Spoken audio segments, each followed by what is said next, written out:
And those stories that we just heard really give us a personal look at how this crisis is impacting millions of Americans. It's worth repeating, more than 22 million people lost their jobs in the last month. And in those 4 weeks, all the job gains since the Great Recession, they've been completely wiped out. Here to help us make sense of some of this is ABC's new business correspondent, Deirdre Bolton. Deirdre, great to have you and welcome to ABC News.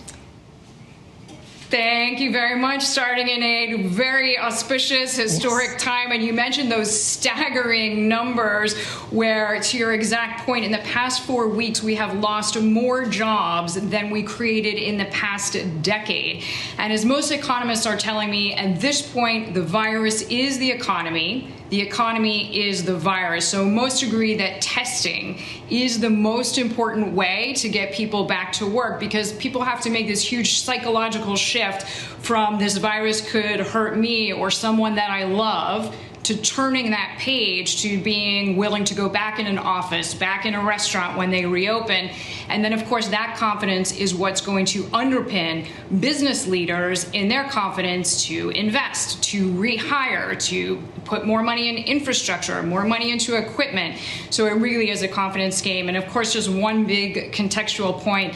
Some experts that I've been speaking with say that unemployment could be as high as 13% in our country by June. And when you compare that to February, that 3.5% level, close to a 50-year low, it just shows you this really tremendous arc that we're on right now, Lindsay. Yeah, 13%. It's hard to really get your mind around that. But as we've been reporting, those $1,200 stimulus checks have started going out to millions of people. You don't need an expert to tell you that that is not going to be enough. So how much more do you think is needed?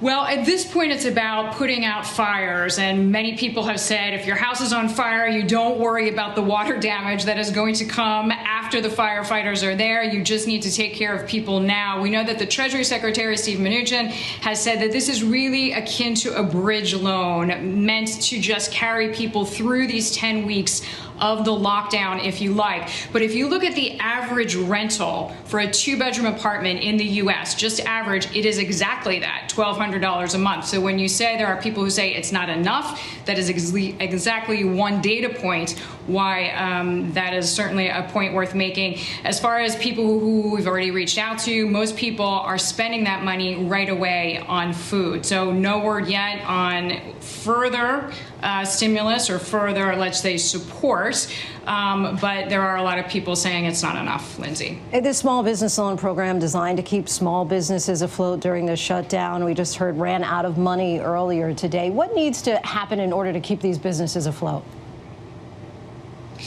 I think one thing that's important to change at this point is that the small businesses, for example, mom and pop pizza shops, for example, or florists, or who these loans were meant to help, it's important that those businesses get the money if more is passed in Congress. As you mentioned, that ship has sailed for the first batch, if you like.